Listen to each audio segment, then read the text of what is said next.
Hi guys, Mr. Scott here again. As you can see, things look a little bit different from the videos that I put up last week.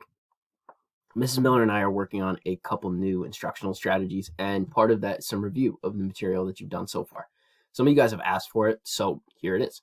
Today we're going to talk a little bit about atomic structure, and I will get into the game plan for today, but I'm going to do my best to make this as much like the classroom as I possibly can. I know we're learning remotely and we're all doing our best trying to learn through the computer. I mean, I'm using a PowerPoint slide. That's unheard of in this class. But for today, what you should have out: reference table, open to periodic table, PT, pen or pencil, and a fresh sheet of paper. The notes that I'm going to have you take should be about 1 page, and everything that you write down is going to look very familiar. When it comes to what you're going to write down, you'll notice this little icon that I've made up here in the top right corner, as well as this shape that goes around atomic structure review. When you see this, of course, I want you to write down whatever is inside the shape. So for today, if you have that fresh sheet of paper out with a pen or pencil, I want you to title your notes Atomic Structure Review. What you write down and what we talk about is going to look very, very, very familiar. It's pretty reminiscent of the notes that you took when you originally learned atomic structure. So what we're going to talk about and the plan for today's review. We're going to talk a little bit about atoms. What are they? What is it? All that good stuff. Subatomic particles. That should ring some bells. Protons, neutrons, electrons. A brief history review. Very brief. We're going to talk gold foil experiments specifically. Atomic number and mass number. Isotopes and the electrons and ion relationship. This is nothing new. Again, I'm going to do my very best to make this as much like class as I can. I'm going to, at the end of each slide, try to remember to say pause and write down what we just talked about. What I want you to do is listen. Listen while I talk, and then I'll tell you when it's okay to write stuff down. You can write it verbatim right off the slides, and if you have any questions, you know where to find me or Miss Miller. So let's get into it. Atom information. What is an atom? An atom is the smallest particle of an element that retains the chemical identity of the element, and that's made up of protons, neutrons, and electrons. So when we're talking chemical identity, that is the specific, for a certain element, it's going to have one specific number of protons. An element of bromine has 35 protons always. It's going to be made up of neutrons and electrons as well. Off to the right here, now that I move my picture out of the way, you can see kind of what an atom looks like. So your protons and neutrons will be held in the nucleus in the center, and then your electrons will be on the outside in their orbitals. So atoms are considered electrically neutral. I know you've heard this term. What does that mean? It is when an atom has the same number of protons and electrons. Protons are your positively charged particles, and electrons are your negatively charged particles. So something that's electrically neutral will have the same number of protons and electrons.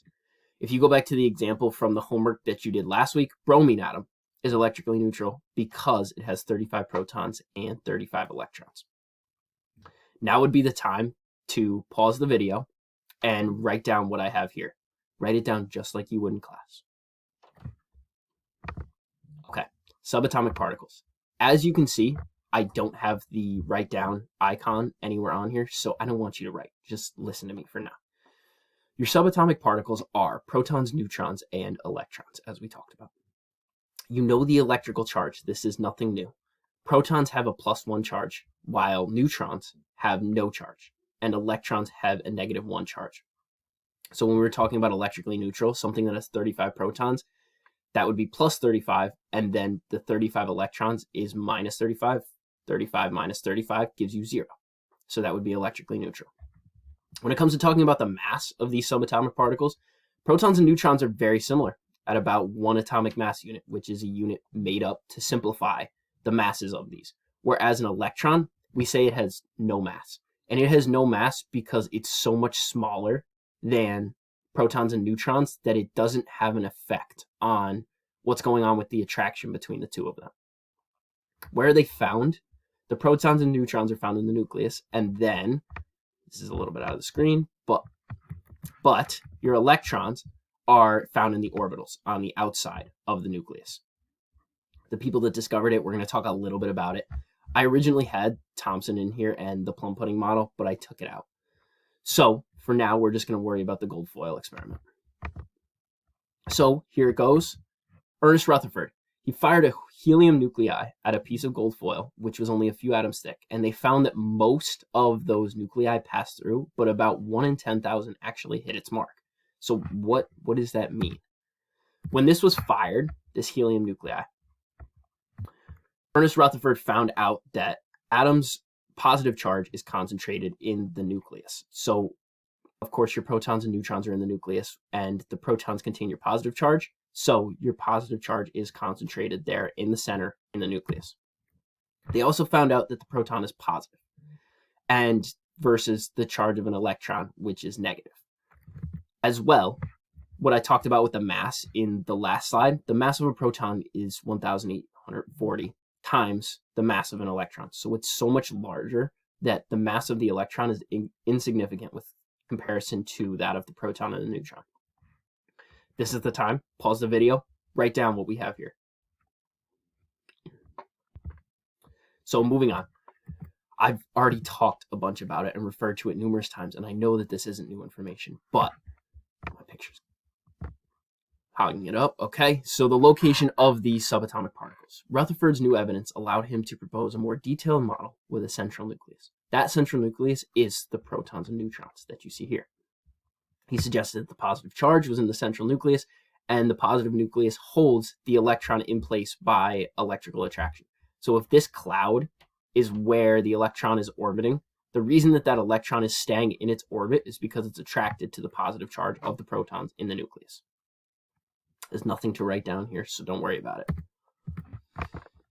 Okay, the atomic number. I know you've talked about this, and I know you know it, that the atomic number is the number of protons, and it identifies the element. If you have your periodic table out, you'll see that the example given to you is carbon, and the atomic number is not specifically here. The atomic number is around here. I just wanted to provide a different example that's labeled from that of the one that's in the periodic table. So if we're talking hydrogen, hydrogen is 1 proton, and therefore the atomic number of hydrogen is 1. The mass number, on the other hand, is the number of protons plus the number of neutrons. And this, I really want to emphasize, is not the same as the relative atomic mass. So you'll see down here that on a periodic table, that number that you see that we've referred to as the atomic mass, the gram formula mass, stuff like that, is not the same as the mass number. The mass number is just the number of protons and number of neutrons combined.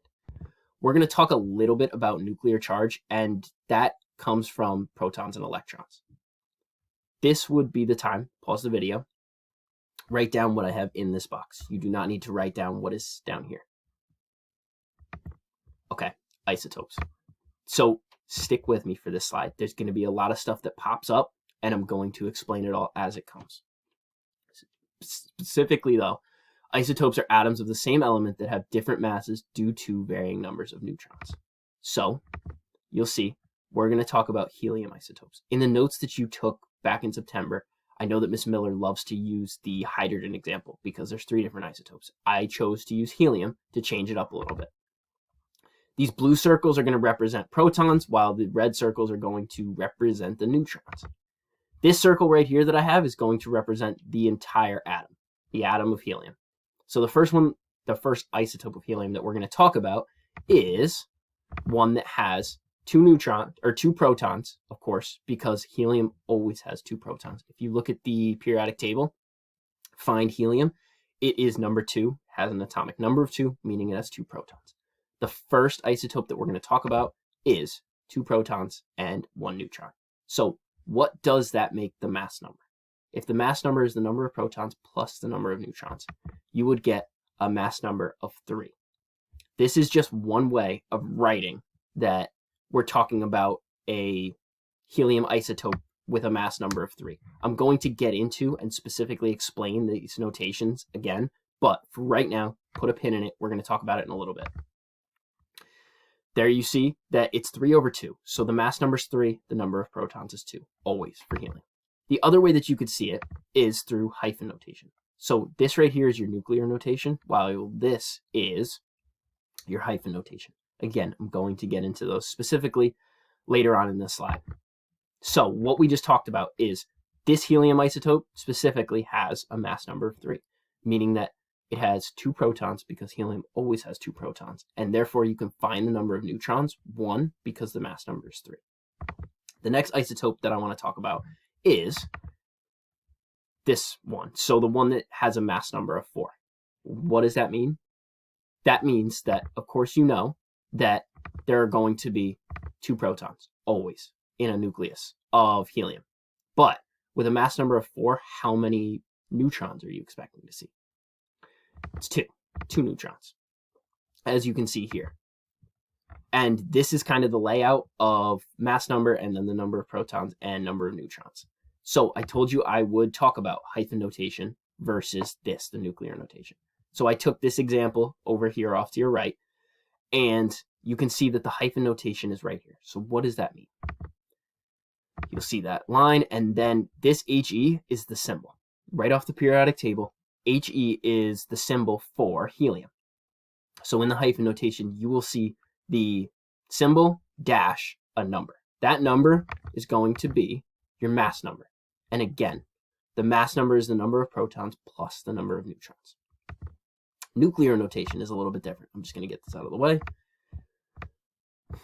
Nuclear notation, specifically, it looks a little wacky. So you have one number over another number and then the symbol. So the symbol doesn't change. The symbol still stands for helium.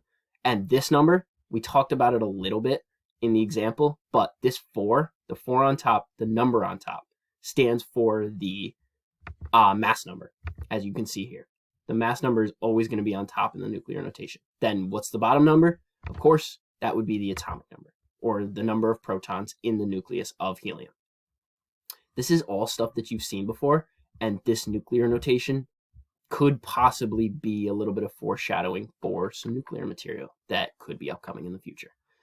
So this would be the time. I'm going to try to get this out of your way somehow. Maybe not. Okay, so this says isotope. This would be the time. Pause the video and write down everything that I just talked about. Write this down just like you would in your notes in class.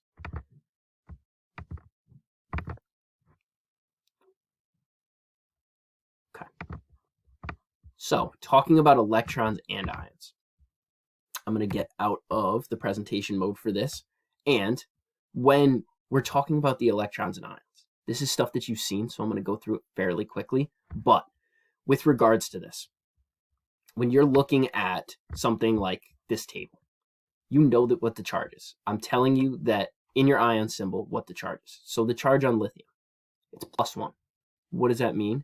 That there's a difference in the number of protons and number of electrons. So how many protons does an ion of lithium, an atom of lithium, always have? Its atomic number is 3, so of course it has 3 protons. But the charge is +1. So how many electrons would an ion of helium have? An ion of helium would have 2 electrons. So if you take your 3 protons, positive charge, and then subtract the 2 for the electrons, that would give you a charge of +1.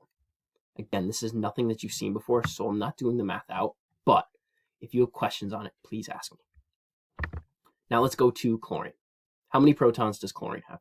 Chlorine has an atomic number of 17, meaning that its protons, it's going to have 17 protons in its nucleus. Always and forever, anytime you see chlorine, it will have 17 protons. Now it's got a charge of -1. So what does that mean? That means that there has to be one more electron than there is protons, because the charge that we see here is based off of the difference between the electrons and the protons in the entire atom of a chlorine ion. So to get a -1 charge, you would have to have 18 electrons in the entire atom of a chlorine ion. Now on to sulfur. So sulfur's got a -2 charge, as you can see here. How many protons does sulfur have? Sulfur has 16 protons, always. So how many electrons would a ion of sulfur have? A sulfur ion would always have 18 electrons, or a sulfur ion will have 18 electrons with a charge of -2, because then you have 2 extra negative electrons compared to the 16 protons. I'm running out of time, so if you guys have questions, please ask me or Miss Miller. Thanks, guys.